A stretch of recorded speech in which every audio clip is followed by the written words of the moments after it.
Hello everyone. In today's video, I bring you an impressive and transformative story. We will hear the story of Sage O'Connell, a dedicated physical therapist who, during a delicate surgery, had a near-death experience that completely changed her life. What she saw and felt during this experience goes beyond any understanding, and her message about life and what exists on the other side will leave you speechless. So, don't forget to like, subscribe to the channel, and hit the notification bell so you won't miss any content like this. Now, get ready for an unforgettable spiritual and emotional journey. Hello, my name is Sage O'Connell. I'm here to share with you an experience that completely changed my life and my perspective on the world. What I'm about to tell you may seem unbelievable to many, and I completely understand. If someone had told me something like this before 1982, I probably would have doubted it too. But life has an interesting way of surprising us and teaching us lessons we never imagined we needed to learn. In 1982, I was a dedicated physical therapist, married to Michael, a wonderful man who worked in the oil fields of Alaska.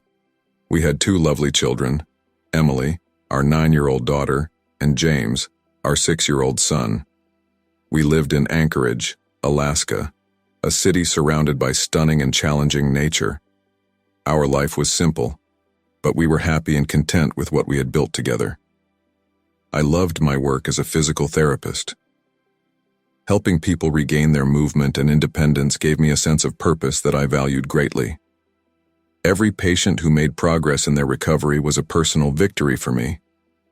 Little did I know that soon I would be on the other side, as a patient, facing one of the greatest challenges of my life. It all started during a routine physical therapy session. I was helping a patient with rehabilitation exercises when I felt a sharp pain in my back. At first, I thought it was just a temporary discomfort, something that would go away with a little rest. But days passed, and the pain not only persisted but intensified. After several consultations and tests, I received the news that would change the course of my life. I needed to undergo spinal surgery. The diagnosis hit me like a punch in the stomach. As a physical therapist, I knew the risks and possible complications of such surgery. The fear of losing my mobility, my independence, and my career was overwhelming. In the weeks leading up to the surgery, I went through an emotional roller coaster. There were moments when I felt optimistic, confident that everything would go well. At other times, fear dominated me, and I found myself imagining the worst possible scenarios. Michael, Emily, and James were my constant support during this period. Their love gave me the strength to face what was to come. On the eve of the surgery, I gathered my family and asked them to pray for me. Although I wasn't particularly religious, I felt I needed all the help I could get, whether earthly or divine. That night, I hugged my children tighter than ever, trying to etch the warmth of their bodies, the smell of their hair, the sound of their laughter into my memory. Little did I know that this experience was about to show me a side of existence I could never have imagined. The day of the surgery arrived faster than I would have liked. I woke up early, with a mix of anxiety and resignation. Michael helped me prepare, and together we took the children to my sister's house, who would take care of them while I was in the hospital. The drive to the hospital was silent, each of us lost in our own thoughts and worries. When we arrived, we were greeted by the nursing staff, who began preparing me for surgery. As I changed into the hospital gown, I felt a wave of vulnerability wash over me. At that moment, I was no longer the confident physical therapist, but a scared patient about to face the unknown. Michael stayed by my side until the last possible moment, holding my hand and assuring me that everything would be fine. His eyes, usually full of joy, were clouded with worry, but he made an effort to keep a comforting smile. When it was time to take me to the operating room, I gave my husband one last hug, trying to convey all the love I felt for him in that gesture. The operating room was cold and impersonal, filled with equipment I knew well, but which now seemed threatening. The medical team moved efficiently around me, making the final preparations. The anesthesiologist introduced himself, explaining the procedure once more. even though I already knew it by heart. As they positioned me on the operating table, I closed my eyes and tried to calm myself. I took a deep breath, thinking of Emily and James, their smiles, their hugs. I thought of Michael and our life together. These images brought me a momentary peace. The anesthesiologist began administering the medication, and I felt the world around me start to blur. The voices of the medical team became distant, as if they were coming from far away. My eyes grew heavy, and I fought to keep them open for a few more seconds.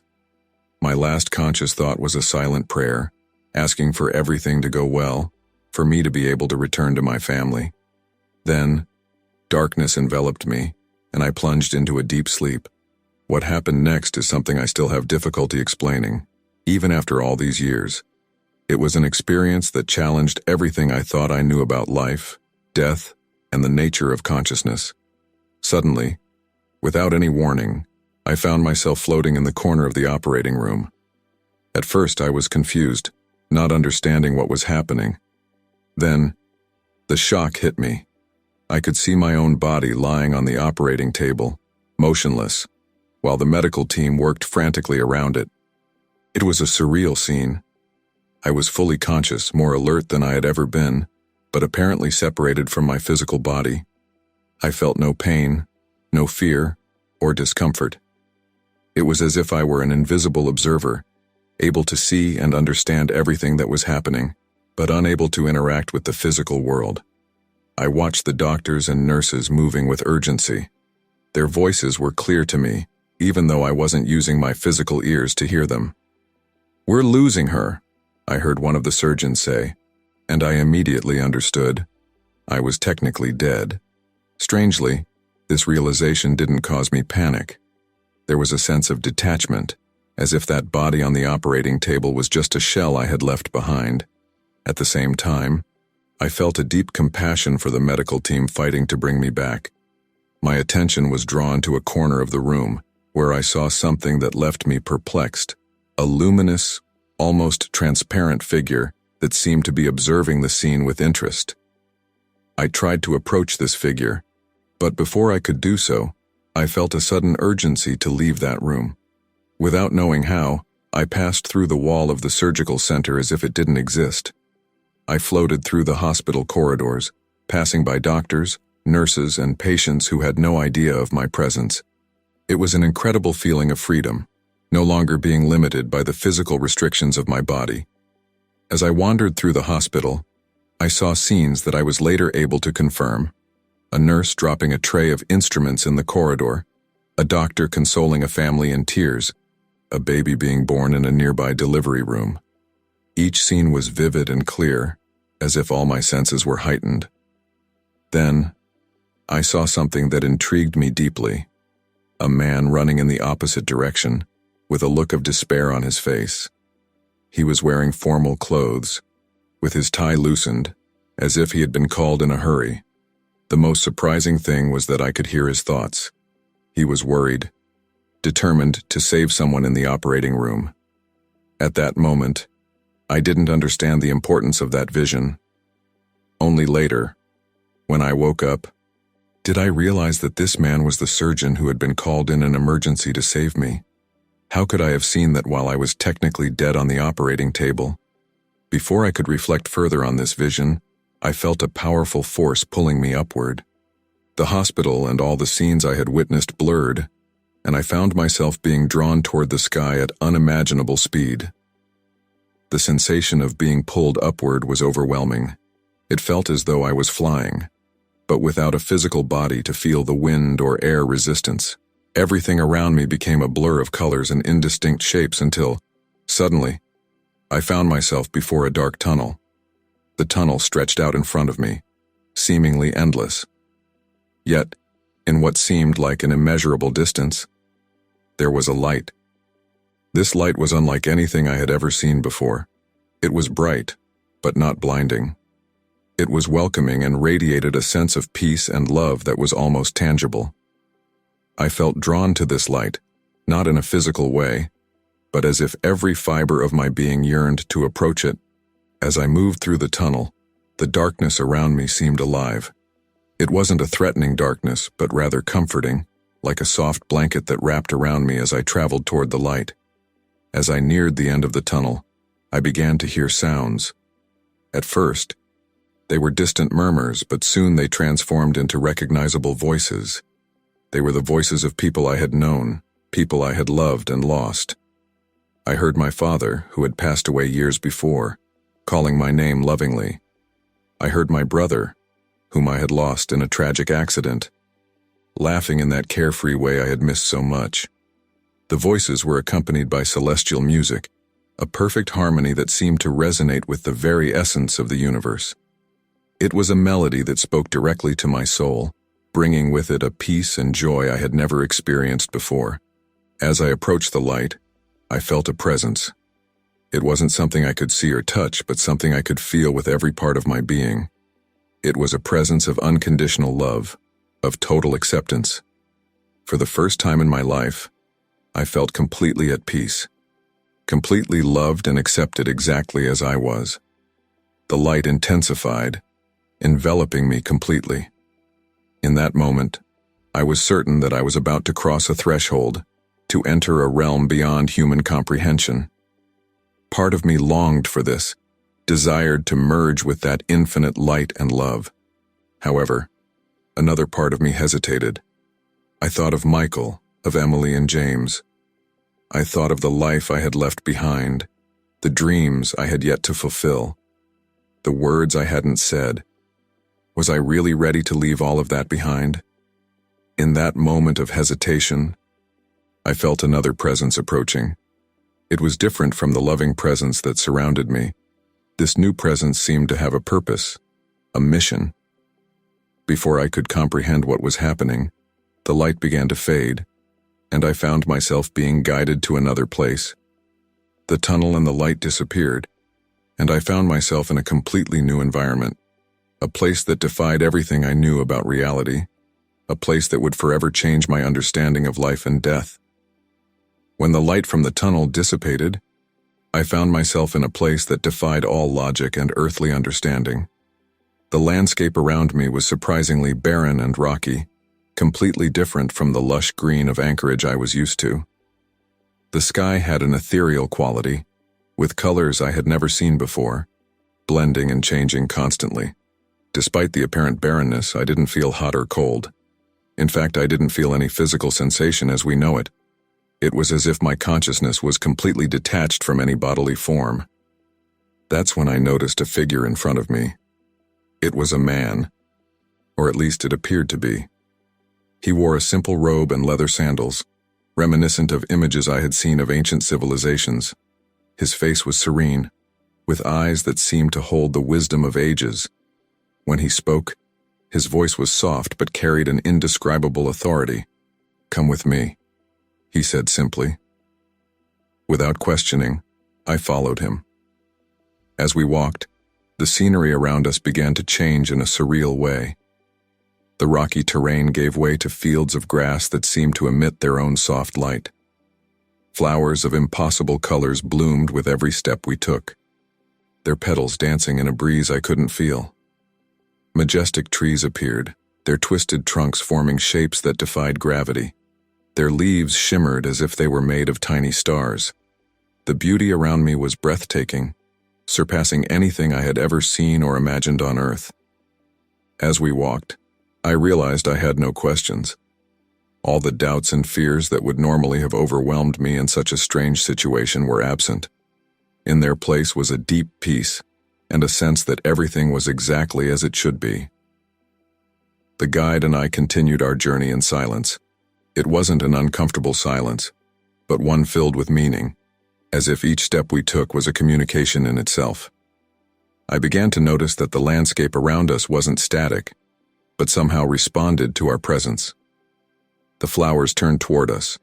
The trees seemed to bend to give us passage. After what could have been minutes or hours, time seemed to have no meaning in that place. We arrived at a clearing.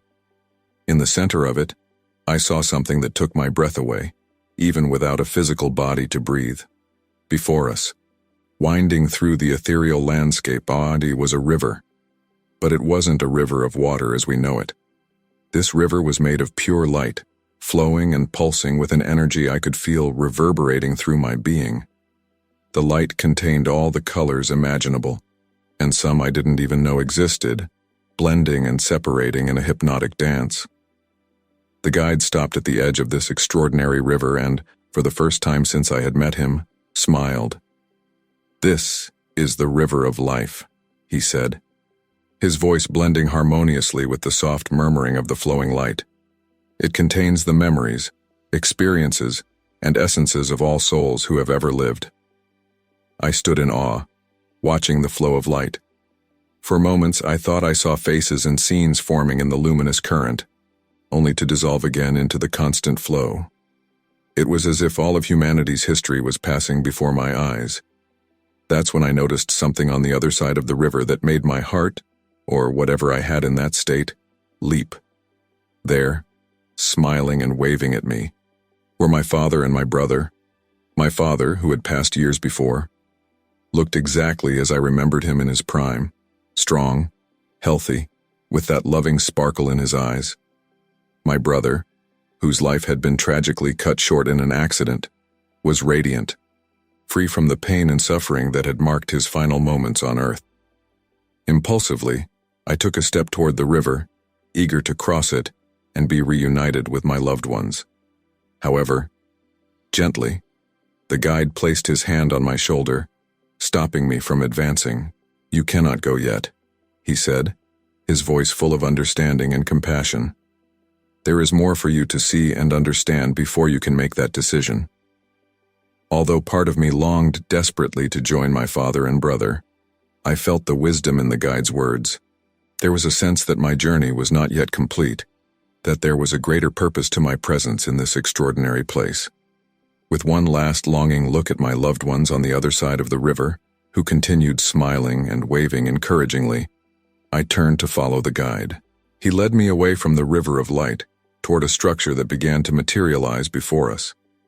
As we approached, I realized the building was unlike anything I had ever seen. It seemed to be made of pure crystal, but it wasn't solid like the crystal we know. Its walls were translucent, reflecting and refracting the light around us in ways that defied the laws of physics I knew. The guide stopped at the entrance to the crystalline building and turned to me. His eyes, deep and ancient, gazed at me with an intensity that seemed to penetrate to the very core of my being. "Sage," he said, using my name for the first time, "what you are about to see and experience is something few have the opportunity to witness. This is the Hall of Records, where the stories of all souls are kept. Here, you will have the chance to review your own life and understand your purpose in ways you never imagined possible." With those words, he made a welcoming gesture toward the entrance of the building. I took a deep breath, or at least it felt like I did, and, with a mixture of apprehension and curiosity, I stepped forward, preparing myself to enter the Hall of Records and discover what fate had in store for me.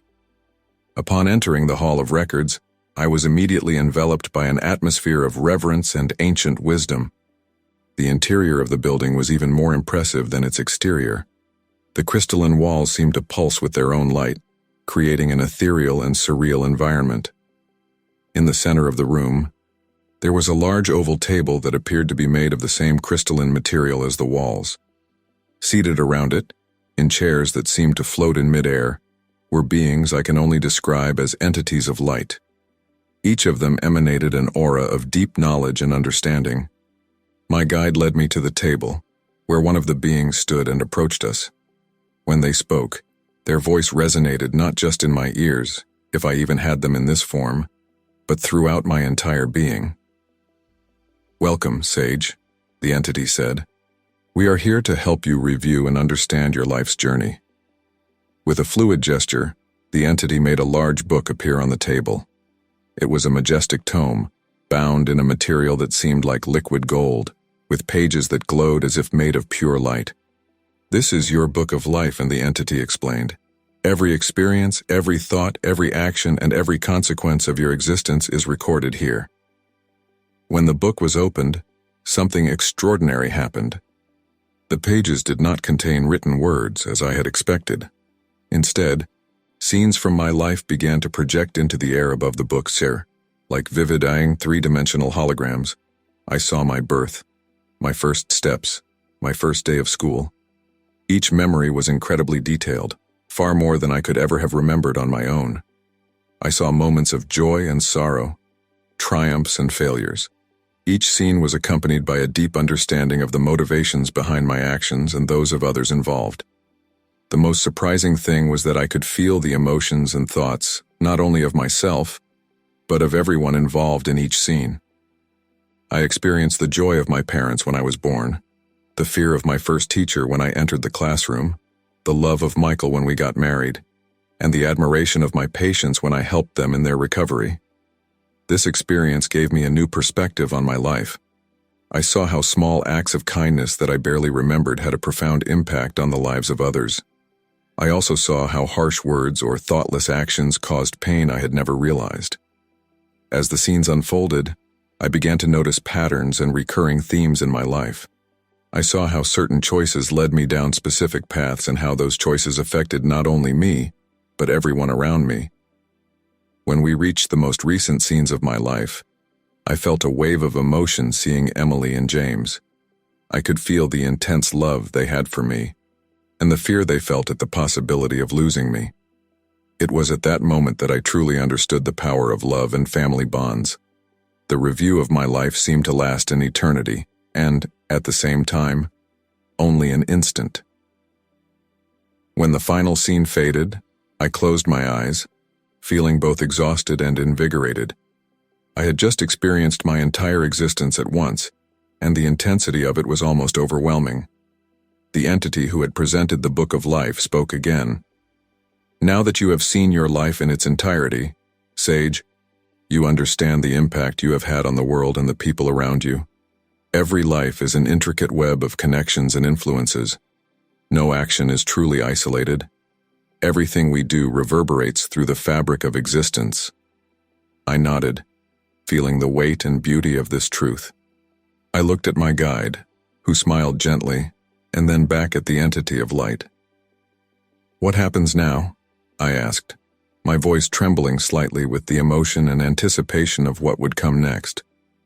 The entity made a sweeping gesture with their hand, and the Hall of Records began to dissolve around us.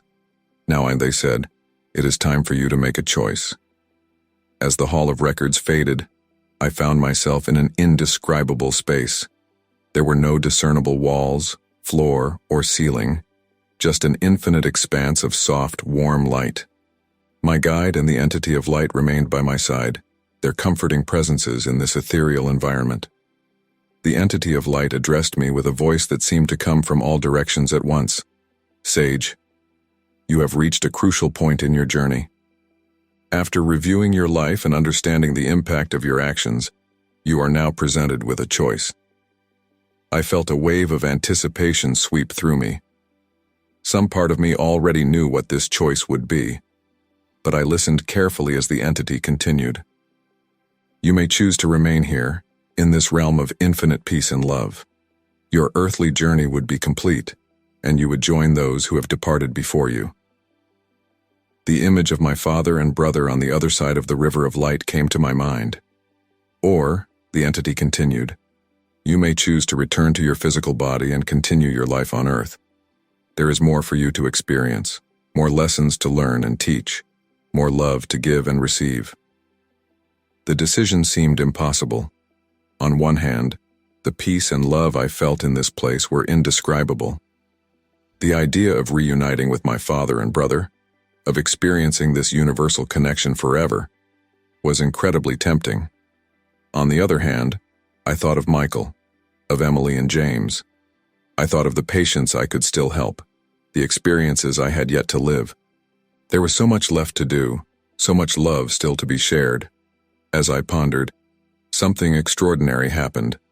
A scene materialized before me, as if being projected onto the very fabric of reality. I saw Emily, my 9-year-old daughter, kneeling beside my hospital bed.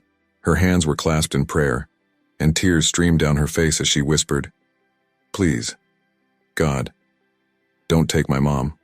We need her. I need her." The intensity of Emily's love and desperation hit me like a wave. I could feel her pain, her fear of losing me, and at the same time, the strength of her love and hope. It was in that moment that I realized my journey on Earth was not yet complete. I looked at my guide and the entity of light, feeling a certainty grow within me. "I need to go back," I said, my voice firm despite the emotion I felt.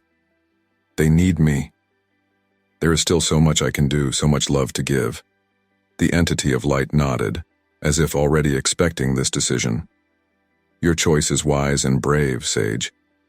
But remember, upon returning, you will not recall everything you have experienced here. Some of the revelations about the future and the workings of the universe will remain hidden, as it is not yet time for humanity to access this knowledge." I nodded, understanding the wisdom of this limitation. My guide approached, placing a gentle hand on my shoulder. "You will carry with you the essence of what you have learned here, Sage. It will influence your actions and decisions, even if you don't consciously remember this experience." I felt a wave of gratitude for everything I had experienced and learned. "Thank you," I said, looking at both my guide and the entity of light, "for everything." The entity made a sweeping gesture, and the environment around us began to dissolve. "It is time to return, Sage. Take with you the love and wisdom you have found here. Your journey continues." As the world of light around me began to fade, I felt a force pulling me back. The last thing I saw before everything disappeared was the gentle smile of my guide and the loving glow of the entity of light. Then, everything went dark. The first thing I noticed was sound. A rhythmic, steady beeping penetrated the darkness that enveloped me. Gradually, other sounds joined it. The distant murmur of voices, the soft shuffle of footsteps in the hallway, the low hum of medical equipment. Slowly, very slowly, I began to feel my body again. It was a strange sensation, like inhabiting a suit that had been stored away for a long time. I felt a slight discomfort, a dull ache that seemed to come from everywhere at once. I tried to open my eyes, but my eyelids felt too heavy. I made a conscious effort to move my fingers, and I felt a slight pressure in response. Someone was holding my hand. "Sage." Michael's voice, thick with emotion, reached my ears. "Can you hear me, sweetheart? If you can, squeeze my hand." With all the strength I could muster, I lightly squeezed his fingers. I heard his breath catch, and then his voice calling for a nurse. In the following minutes, I heard a commotion around me. The voices of doctors and nurses blended together, giving orders and asking questions. I felt touches on my arms and legs, and heard the sound of equipment being adjusted. Finally, I managed to open my eyes. The light seemed blinding at first, and I blinked several times until my vision adjusted. The first thing I saw clearly was Michael's face, his eyes bright with tears of relief and joy. "Welcome back," he said softly, leaning down to kiss my forehead. In the days that followed, I was told what had happened. The surgery had been complicated, and I had gone into cardiac arrest for several minutes. The doctors had fought to bring me back, and for a moment, they thought they had lost me. As I recovered in the hospital, I had time to reflect on my experience. Although the exact details were hazy, I had a persistent feeling that I had lived through something extraordinary.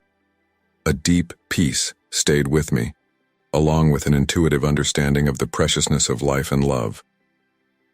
During this period of recovery, I recognized one of the surgeons as the man I had seen running through the hospital during my out-of-body experience. When I had the chance, I asked him about it. The surgeon was visibly surprised by my question. He confirmed that he had indeed been called urgently to the operating room to save me when complications arose. He had run through the hospital corridors exactly as I had described, at a time when I was supposed to be unconscious on the operating table. This confirmation was just one of many synchronicities I experienced after my return. It seemed as though my perspective on life had fundamentally shifted.